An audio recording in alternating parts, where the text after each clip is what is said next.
केंद्रीय गृह मंत्री अमित शाह आज हरियाणा दौरे पर रहे हैं। उन्होंने कुरुक्षेत्र में ब्रह्म सरोवर के पास मेला ग्राउंड में 3 नए आपराधिक कानूनों पर आधारित प्रदर्शनी देखी है। उन्हें ये दिखाया गया है कि डायल 112 कैसे रिस्पॉन्स करती है, साथ ही घटनास्थल पर पहुंच करके जांच कैसे की जाती है, पुलिस थाने में कैसे वार्निंग दी जाती है, कैसे वर्किंग कार्य होता है। शाह ने 12 जिलों में 825 करोड़ के प्रोजेक्ट्स का उद्घाटन व शिलान्यास भी किया है। तो वहीं इससे पहले यानी कि कुरुक्षेत्र से पहले अमित शाह रोहतक की महर्षि दयानंद यूनिवर्सिटी के खेल मैदान में पहुंचे थे, जहां पर उन्होंने साबर डेयरी प्लांट का उद्घाटन किया। उनके साथ सीएम नायब सिंह सैनी भी मौजूद रहे। इस दौरान अमित शाह ने कहा कि यह लगभग 350 करोड़ रुपए की लागत से तैयार किया गया देश का सबसे बड़ा दही, छाछ और मिठाई उत्पादन केंद्र है।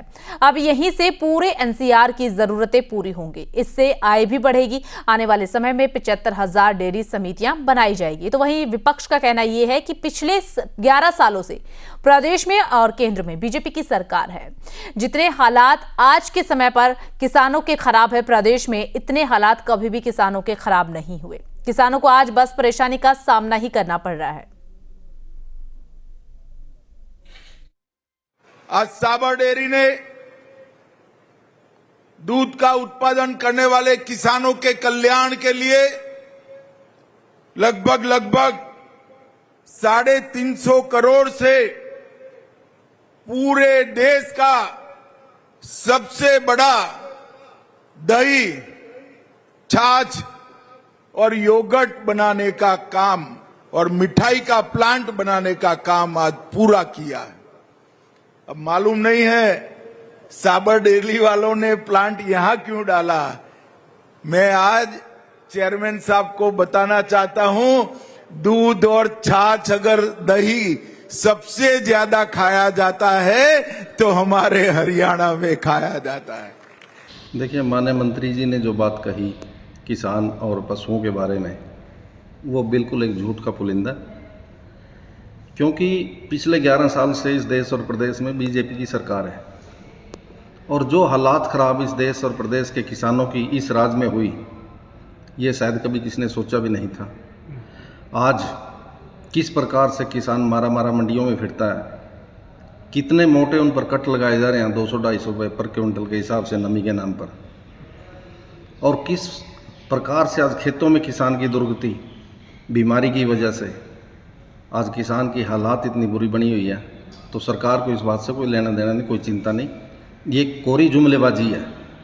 जहाँ तक पशु की बात है, आज जब से इस हरियाणा के अंदर बीजेपी की सरकार आई है, पशु अस्पतालों के अंदर दवाई भी बिल्कुल बंद कर दी और आज देहात में जितने किसान कोई पशु रखते थे, अब सब ने इसी वजह से उनको कोई सुविधा नहीं मिल रही। पशु रखना एक घाटे का सौदा बन चुका है और जो दुर्गति वहाँ दूध की देहात में होती है, शायद अमित शाह जी को इस बात की जानकारी नहीं है। किसान को ना तो कोई पशुपालन में लाभ और ना कोई खेती में लाभ। किसान की हालात पूरे तौर पर आज बुरी बनी हुई है। तो इसी पर चर्चा करने के लिए हमारे साथ कुछ खास मेहमान जुड़ चुके हैं। चर्चा की शुरुआत करेंगे, लेकिन सबसे पहले खास मेहमानों का परिचय दे देते हैं। रजवंत ढाइनवाल इनेलो प्रवक्ता हमारे साथ जुड़े हैं। वेद प्रकाश विद्रोही कांग्रेस के प्रवक्ता हमारे साथ जुड़े हुए हैं। राजवीर रोहिला बीजेपी के प्रवक्ता हमारे साथ जुड़े हुए हैं। आप सभी खास मेहमानों का स्वागत। और चर्चा की शुरुआत राजवीर जी आपके साथ करना चाहेंगे। आज अमित शाह हरियाणा पहुंचे हुए हैं, पहले रोहतक फिर कुरुक्षेत्र। बड़ी सौगात हरियाणा को दी गई है, लेकिन जो सौगात दी गई है, साबर डेयरी प्लांट का उद्घाटन जो किया गया, इससे कितना फायदा होगा? क्योंकि विपक्ष की तरफ से तो सवाल दागे जा रहे हैं, किसान तो परेशान ही है ना, और 11 साल से सत्ता में थी बीजेपी, तब से ये प्लांट क्यों नहीं किया गया और आगे कितना फायदा होगा, इसकी क्या गारंटी है? आंचल जी नमस्ते, प्रवक्ता साथियों को और आपके दर्शकों को मेरी राम राम। मेरी आवाज आ रही है क्या? जी राजवीर जी। आंचल जी, देश के गृह मंत्री और सहकारिता मंत्री श्री अमित शाह जी ने आज हरियाणा का 1 दिवसीय दौरा शुरू किया। उन्होंने 825 करोड़ से के जो विकास कार्य उनको हरियाणा को समर्पित किया और 340 करोड़ के करीब लागत वाले साबर जो मिल्क प्लांट है डेयरी प्रोडक्ट का, उसको भी हरियाणा को समर्पित किया। तो ये जो बात आ रही है कि भाई किसानों की हालत है, ये सहकारिता एक बड़ा आंदोलन था जिसको कांग्रेस ने वो तवज्जो नहीं दी जो देनी चाहिए थी। हमारे जो गृह मंत्री है उन्होंने एक इनिशिएटिव लिया, भाई सहकारिता का मंत्रालय जो हम संभालेंगे। उन्होंने लगातार देश में भ्रमण किया, देश में सेमिनार किए और सहकारिता के प्रति जागरूकता पैदा की। और सहकारिता के जो इसमें मिल्क प्लांट की जो एक आज ये शुरुआत हुई है, ये उसी का एक परिणाम है कि भाई देश का सबसे बड़ा योगर्ट और दूध दही का प्लांट लग रहा है, जिससे कि हजारों मतलब रोजगार पैदा होंगे वहां, डायरेक्ट भी इनडायरेक्ट भी। और किसानों की हालत, जो हरियाणा में किसानों की हालत ठीक ऐसी कोई बात नहीं है, क्योंकि उपजाऊ जमीन है। तो ये जो विपक्ष का जो एक रहता है कि हमेशा सवाल उठाने वाला, अब एक बात बताइए, 70 से 80 हजार 90 हजार तक इसका एक खेत का बद आ जाता है जो ठेके पे लेते हैं। जब कोई 70-80 हजार रुपये लगा रहा है तो उसे पता है क्या निकलेगा, ठीक है ना। तो ये जो किसानों की जो ठेकेदारी करते हैं, जो किसान की जो अपने आप को पार्टियां बोलते हैं या किसानों के मुखिया बोलते हैं, इन लोगों ने अगर शुरुआत की होती तो हरियाणा की हालत कुछ और होती। जो एमएसपी पर जो खरीद की बात है वो हरियाणा सरकार ने 24 फसलों में शुरू की है। जो अभी जो बाढ़ के बाद जो मुआवजे की बात है, तो वेरिफिकेशन जारी है और जल्दी मुआवजा जो नुकसान हुआ है प्राकृतिक आपदा से वो दे दिया जाएगा। और जो इनिशियल जो राहत थी उसके लिए भी मुख्यमंत्री जी ने राहत जारी की है, हर ऑफिस में पहुंच चुके हैं, डीसी ऑफिस में, ठीक है। बस वो ये एक बात है कि भाई जो ये 2-2 रुपए के चेक बांटा करते या मुंह देखकर टीका किया करते, हरियाणा की जो मनोहर लाल जी की सरकार रही हो तो नायब सैनी जी की सरकार रही हो, उसमें मुंह देखकर टीका नहीं होता, सबका साथ सबका विकास होता है। जिसको जितनी जरूरत है, जिसकी जितनी भागीदारी है, उसको उतनी हिस्सेदारी मिल रही है। और जो ये सहकारिता का जो आंदोलन का जो एक बीड़ा उठाया अमित शाह जी ने, वो आने वाले समय में जन आंदोलन का रूप धारण करेगा और आने वाले समय में आपको तरक्की भी देखने को मिलेगी, रोजगार भी बड़े मिलेंगे आपने, और कोई भी मायूस नहीं होगा। ठीक है, चलिए ठीक है। विद्रोही जी, देखिए आज अमित शाह जो है सबसे पहले रोहतक पहुंचे, फिर कुरुक्षेत्र पहुंचे, करोड़ों की सौगात हरियाणा को दी, लेकिन सबसे खास बात साबर डेयरी प्लांट का उद्घाटन किया गया है और कहा जा रहा है कि न केवल रोहतक को बल्कि पूरे एनसीआर को आगे आने वाले वक्त में फायदा होगा। कैसे देखते हैं आप? आंचल जी, आपको सभी साथियों को नमस्कार। नमस्कार। किस बात की सौगात दे दी? झूठ बोलना, ठगना इनकी आदत है। एक निजी क्षेत्र ने डेयरी का, अपना साबर डेयरी का प्लांट लगाया है हरियाणा के अंदर। हरियाणा डेयरी डेवलपमेंट सहकारी आंदोलन वर्षों से था। कांग्रेस ने रोहतक के अंदर सहकारी का डेयरी प्लांट लगा रखा है। विगत 11 साल में भाजपा ने एक भी सहकारी क्षेत्र में कोई डेयरी प्लांट नहीं लगाया।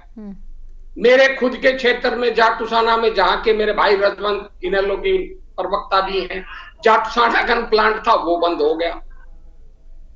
बावल के अंदर जब हमारे सहकारिता मंत्री बावल क्षेत्र के थे, उन्होंने डेयरी प्लांट खोलने की घोषणा की थी, उस पर एक भी काम नहीं हुआ। भाजपा के 11 साल में राज आने के बाद हरियाणा का सहकारी आंदोलन, डेयरी डेवलपमेंट का आंदोलन कमजोर हुआ है और ये जुमले उछाल रहे हैं कि हमने सौगात दे दी। कुरुक्षेत्र में दौरा कराए और एक निजी क्षेत्र के डेयरी उद्योग का उद्घाटन कर लिया। ठीक है, कोई भी उद्योग लगे, चाहे निजी क्षेत्र का लगे चाहे सरकारी क्षेत्र का लगे, उसका कुछ तो फायदा होता है, मैं इनकार नहीं करता। पर सरकार का क्या लग गया? किस बात की सौगात दे दी? किस बात से सहकारिता आंदोलन हरियाणा में मजबूत हो गया? हरियाणा के अंदर गांव-गांव के अंदर दूध की सहकारी समितियां थी, हमारे ही जिले के अंदर हर गांव में थी, अब एक भी नहीं है। भाजपा राज आने के बाद सहकारी आंदोलन हरियाणा में कमजोर हुआ है, उनका बजट कमजोर हुआ है।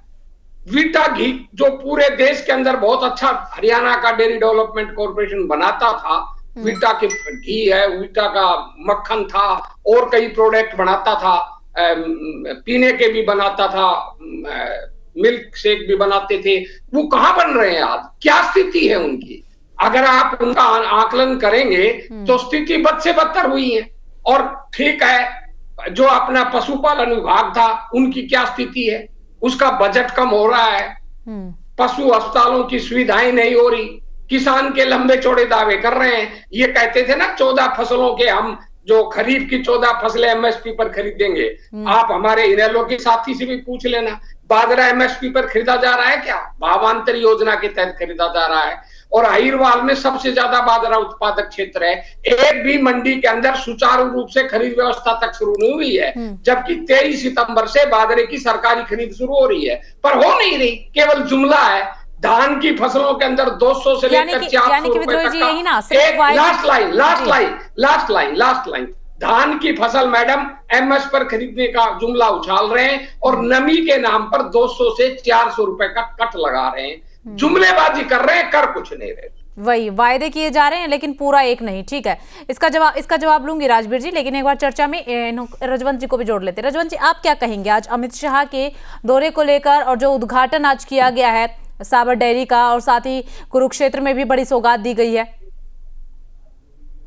विद्रोही जी ने बिल्कुल क्लियर कर दी और मैं भी यही चीज बताना चाहूंगा कि अगर कोई भी प्रोजेक्ट अगर आ रहा है तो उसके फायदे स्वाभाविक रूप से गिनाए जा रहे हैं, लेकिन ये भूत और भविष्य की बात करने वाले कभी भी वर्तमान की बात नहीं करते। अब जैसे इन्होंने कहा कि 7500 नई डेयरियां खोलने का काम करेंगे, भाई पिछले 11 साल में आपने कितनी खोली, एक बार उन चीजों के बारे में तो बताओ। आप हमें सपने क्यों दिखाते हो, आप हकीकत में आओ ना, आप धरातल की चीजों पर बताओ कि आज आपने क्या काम किया। ये कहते हैं कि बोला यहाँ पर जो दूध का जो प्रोजेक्शन है वो हमने बढ़ा दी, जो पशुधन है वो हमने बढ़ा दिया। अब आप जनरल से एक बात समझने का काम करेंगे और वो मैं आपको बताऊंगा आंचल जी, कि पहले आमतौर पर हम देखते थे कि हर घर में एक दो कोई ना पशुधन होता था, लेकिन पिछले 20 साल से वो पशुधन लगातार घटता जा रहा है। और अब ये लोग कह रहे हैं कि हमने जो 67 मिलियन जो पशुधन था आज वो 112 मिलियन कर दिया। ये कैसे कर दिया? वो पशुधन है कहाँ, कोई दिखाएगा? ये केवल और केवल आंकड़ों में जनता को उलझाने का काम करते हैं, जनता को फंसाने का प्रयास करते हैं।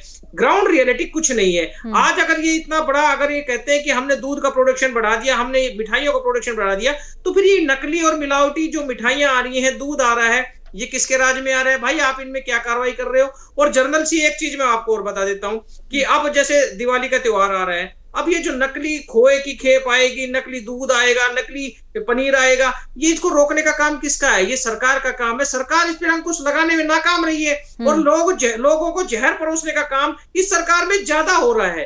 क्यों? क्योंकि ये केवल और केवल अपने आंकड़ों तक सीमित है। उसके अलावा अगर कुछ दिखता है हरियाणा में, अगर रोड पे सड़क पे अगर कुछ दिखता है तो वो बेसहारा गोवंश दिखता है, लेकिन उस चीज को ये बिल्कुल दरकिनार करते हैं। ये किसानों की आमदनी को बढ़ाने की बात कर रहे थे अमित शाह जी कि हमने किसानों की आमदनी को दुगना करने का काम किया है। अगर किसान की आमदनी दुगनी हो जाती तो किसान सड़कों पर नहीं आते। किसान हर साल हर फसल पर रोने का काम करते हैं। जिस प्रकार से धान की फसल के बारे में बताया कि 300 से 400 रुपए का कट लगाकर, नमी दिखाकर उसमें 300 से 400 रुपए का कट लगाया जा रहा है। लूट कौन रहा है? किसान। सुनने वाला कोई नहीं, मात्र एक सेकंड में अपनी एक मिनट में अपनी बात पूरी कर देता हूं। उसके अलावा इलेक्ट्रॉनिक कांटे, अगर आमतौर पे यही कहा जाता है कि इलेक्ट्रॉनिक कांटे पे अगर तुलाई करेंगे तो उससे कम से कम किसान को नुकसान नहीं होगा, लेकिन आज भी मैं बताता हूं कि हिसार, करनाल और रोहतक में वहां पर इलेक्ट्रॉनिक कांटे से तुलाई नहीं हो रही थी। और जिलों में तो मैं नहीं गया या हमारी पार्टी के वर्कर नहीं पहुंच पाए होंगे, मुझे नहीं पता, लेकिन जिनमें गए हैं वहां पर किसानों के साथ इस प्रकार की ठगी की जा रही है। अब ये ठगी को रोक कैसे सकते हैं? ये रोकने का काम इनका है। किसान इसीलिए तो बार बार परेशान हो रहे हैं। रही मैं अहिरवाल से आता हूँ, दक्षिण हरियाणा से आता हूँ, यहाँ पर बाजरे की जो फसल होती है, सुबह एक बार मैं यहाँ पर मंडी में से जब उधर से गुजरा तो मैंने देखा वहां पर भारी भीड़ लग रही। मैंने उनसे पूछा भाई खरीद हो रही है? बोला जी लेके तो आगे, खरीद हो जाए तब पता है। अभी ये जो इसके मंडियों में धान की खरीद के बारे में मैं बता देता हूँ। 7 लाख टन आज जो धान की खरीद के बारे में बात हुई थी, बिल्कुल हो गई इन्होंने जो बताया। और टन आया, धान आया, और खरीद कितने की हुई? 4,32,00,000 टन की ये खरीद हुई है। उठान हुआ 1.49 टन की। अब ये चीज प्रॉपर अगर उठान नहीं होगी, प्रॉपर अगर जो खरीद नहीं होगी, तो फिर वो किसान तो परेशान होगा, वो मंडियों में जो पड़ा रहेगा। अब किसान की दुर्गति इस शासन में कुछ ज्यादा हो रही है। बिल्कुल, लेकिन ये क्या है कि मानने को तैयार नहीं है। जवाब ले लेते हैं। राजवीर जी, 11 साल से सत्ता में है, हर साल किसान की हालत बद से भी बदतर होती जा रही है। लब्बो लबाब यही निकला है, विद्रोही जी की बातों का भी और रजवंत जी की बातों का भी। आंचल जी, ये विपक्ष का एक धारणा बना रखी इन लोगों ने, लेकिन जनता में कोई इनका कोई वजूद नहीं है। ये यहाँ बैठ के बेचते कोई इनके नेता कुछ बोलते रहो, कोई फर्क नहीं पड़ता। पहली बात, जो भारत सरकार या हरियाणा सरकार की एजेंसियां खरीद करती हैं, वो जो धान है उसका चावल बनाकर गरीबों को दिया जाता है और उसका नमी का एक पैरामीटर बनाया हुआ है। वो पैरामीटर पे खरीद होती है। 17 है उसका एक पैरामीटर, शायद जहां तक मुझे ध्यान है 17 है उसका। भाई नमी 17 तक स्वीकार की जाएगी। अब अगर गिल्ली फसल लेके जाओगे आप, उसका जिम्मेवार कौन है? सरकार बार बार कहती है सूखी फसल लेके आइए और तुरंत प्रभाव से अपनी तुलवा के घर जाइए। ये तो ज्ञान दे रहे हैं ना, क्योंकि मैं भी किसान हूँ। मैं कोई ये नहीं है मतलब मान लीजिए मैं कोई भाई यहाँ पे बैठा हूं, मैं हम भी किसान है। और अड़ती का क्या दोष है इसमें? जो सामने दिख रही है फसल, उसका बार बार उसका तापमान चेक किया जाता है। जब उसका ठीक होगा तभी तो वो तौल में आएगी, तभी तो वो बिकेगी। तो किसानों से भी मतलब सरकार ने, मुख्यमंत्री जी ने, हरियाणा सरकार के जो कृषि मंत्री है, बार बार कहा कि अपनी फसल को लेके आइए, साफ सुथरी फसल लाइए, क्योंकि वो जो धान है वो भी किसी ने खाना है। वो कोई मतलब सरकार व्यापार नहीं करती, सरकार डीबीटी के माध्यम से करोड़ों लोगों का पेट भरने का काम कर रही है। लेकिन ऐसा थोड़ा ना होता है आप खराब फसल बेच जाओ और उसका मतलब आपको मतलब मिल जाएगा। तो सबकी जवाबदेही तो होती है ना। ये ऐसा नहीं होता है मतलब जो भी चाहे उसमें माटी हो, कंकर हो, कुछ भी हो, और दे दिया और आपने ले लिया, ठीक है ना। तो ये जो एक तरफा बात कर रहे हैं, इस एक तरफा बात का कोई महत्व नहीं है। दूसरी बात, सरकार ने गेहूं की फसल पूरी की पूरी ली, एक एक दाना खरीदा गया, एक एक दाना धान का खरीदा जाएगा। जो टारगेट है, टारगेट से अगर ज्यादा भी आएगी, ज्यादा भी। मेरी फसल मेरा ब्यौरा एक पोर्टल हमने लॉन्च कर रखा, मुख्यमंत्री मनोहर लाल जी ने किया था, पूर्व मुख्यमंत्री जी ने। उस पर अपने रजिस्टर्ड कराओ और अपनी धान बेचो, किसी का कोई मना ही नहीं है। हर तरह की सुविधाएं अनाज मंडियों में दी जा रही है, कहीं कोई दिक्कत नहीं है। खरीद के तो आप अपने नमी वाली फसल को आप ले लोगे खराब फसल। ये तो यहाँ बैठ के भाई साहब, ठीक है राजवीर जी, ये बात समझ में आ गई कि किसान नमी वाली फसल लेकर के जा रहे हैं, इसलिए जो है वो खरीद नहीं हो रही है। फसल को सुखा करके लाएंगे तो खरीद समय पर होगी, वो बात आपकी समझ गई। लेकिन जैसे विद्रोही जी ने कहा, डेयरी प्लांट तो हरियाणा में और भी है, उन पर काम क्यों नहीं किया गया? नए प्लांट की सौगात दे दी गई है, जो पुरानी चीजें है उनको संवारने का काम कब होगा? उनको तो संवारा नहीं जा रहा है, आगे जाकर के बड़े बड़े सपने दिखाए जा रहे हैं। मैं फिर कहता हूँ आपको, सरकार व्यापार नहीं करती।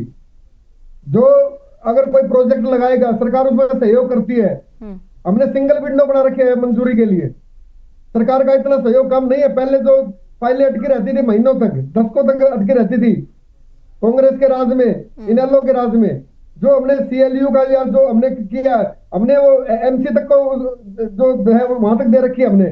भाई मतलब ये जल्दी से जल्दी ये निपटान हो और जल्दी से जल्दी प्रोजेक्ट लगाए, कहीं कोई दिक्कत ना आए। तो सरकार व्यापार नहीं करती। मैं बार बार कहता हूं, सरकार पीपीपी मॉडल पे काम करती है। सरकार अपना भी काम करती है, अगर कोई बाहर से कोई प्रोजेक्ट आएगा, कोई इन्वेस्टर आएगा तो उसको भी सहयोग करती है। अल्टीमेटली वो पैसा हरियाणा में तो रहेगा ना, हरियाणा का ही तो रेवेन्यू बढ़ेगा, हरियाणा के बच्चों को रोजगार मिलेगा। इन्हें क्या दिक्कत है इस बात से?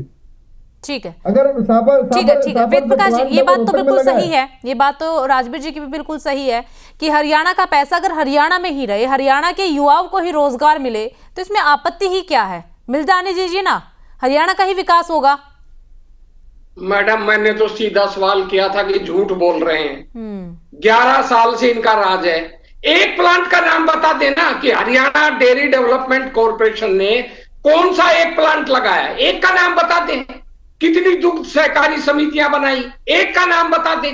ना एक डेयरी डेवलपमेंट कॉर्पोरेशन ने एक प्लांट लगाया, ना दुग्ध की सहकारी समितियां बनी। जो पुराने कांग्रेस के जमाने के लगे हुए थे वो और बंद हो गए। जब आपने लगाए ही नहीं तो रोजगार कहां से मिलेंगे? अब ये जो मैंने कहा, साबर डेयरी का रोहतक में एक प्राइवेट कंपनी ने लगाया, वो आया है, हरियाणा को रोजगार मिलेगा, अच्छी बात है। मैंने ये तो नहीं कहा था इससे रोजगार नहीं मिलेगा। अब इसमें कितना हरियाणा को रोजगार मिलेगा ये तो तब पता चलेगा ना, जब काम शुरू होगा। जब दुग्ध सहकारी समितियां, मैडम सुन लीजिए, जब दुग्ध सहकारी समितियां हैं ही नहीं हरियाणा के अंदर, अब ये दूध हरियाणा से लाएंगे या बाहर से लाएंगे क्या मालूम। और जब हरियाणा डेयरी डेवलपमेंट का होता तो दुग्ध जो खरीदा जाता वो हरियाणा से खरीदा जाता, हरियाणा के गांव से खरीदा जाता। अब प्राइवेट कंपनी को आप कैसे बात करोगे कि वो गुजरात से अपना दूध का टैंकर लाएगी या हरियाणा से लाएगी? तो ये सपने दिखाते हैं, झूठ बोलते हैं। मैं तो सीधी बात कह रहा हूं। ठीक है, और एक भी जो लास्ट बात, मैंने बहुत वाजिब सवाल पूछा था कि भाई अगर आपने दुग्ध सहकारी समितियां डेवलप करनी है तो पशुधन तो डेवलप करोगे ना। पशुधन के लिए आपने बजट बढ़ाया है क्या? बढ़ाया हो तो बता दें। ठीक है, इसका जवाब आप दीजिएगा। और एक चीज और, 11 साल से एक चीज और, इसी के साथ एक चीज और, 11 साल से आप सत्ता है, आज की तारीख में दूध उत्पादन के मामले में हरियाणा तीसरे स्थान पर। मुझे तो लगता है कि हरियाणा पहले स्थान पर होना चाहिए था। दूध दही का खाना हरियाणा के लिए कहावत कही जाती है ना, ये पहला स्थान होना चाहिए, फिर तीसरे पे कैसे पहुंच गया? आंचल जी, मैं वेद प्रकाश विद्रोही जी को बताना चाहूंगा, इनके समय में एक लक्ष्य मिल प्लांट लगा था, उसकी क्या हालत हो गई थी, लेकिन उसको बाद में संभाला गया। आज वो प्रॉफिटेबल उद्योग बन गया। वो इनकी पार्टी के नेता का है, वो टिकट भी मांग रहे थे जी इनसे, मैं आपको बता दूं। और आज वो सुदृढ़ अवस्था में चल रहा है और इलाके में उसका अच्छा नाम अरे है। कौन सा प्लांट लगाया ना, बताइए ना सर। अरे मैं तो सीधा सवाल पूछ रहा हूँ कि कौन सा प्लांट लगाया, प्लांट का नाम बता दीजिए सर। मुझे ये बताइए प्लांट लगाने के, अगर प्लांट लग रहे हैं उनमें क्या आपत्ति है आपको? मैडम जब प्लांट ही नहीं लगा तो डेवलपमेंट कहाँ हुआ? मैं ठीक है आपने लगे लगाए प्लांट को सवारा मैं मान लेता हूँ, मैं मान लेता हूँ आपने लगे लगाए प्लांट को सवारा। मैंने चलिए ठीक अरे है, भैया चलिए ठीक है। आप तीनों खास मेहमानों का बहुत बहुत शुक्रिया हमारे साथ जुड़ने के लिए, बातचीत करने के लिए। तो दूध उत्पादन में हरियाणा फिलहाल तीसरे स्थान पर है, पहले स्थान पर कब आएगा और जिस साबर डेयरी का उद्घाटन आज किया गया है, आगे आने वाले वक्त में इससे कितना फायदा होगा, जो आज मन से, खुले मन से अमित शाह जी ने कहा है कि इससे हरियाणा में युवाओं को रोजगार मिलेगा, हरियाणा में विकास होगा, वो दिन कब आएगा इसका इंतजार हरियाणा की जनता को जरूर है। हरियाणा की पंचायत में सिर्फ इतना ही, बाकी तमाम बड़ी खबरों के लिए बने रहिएगा।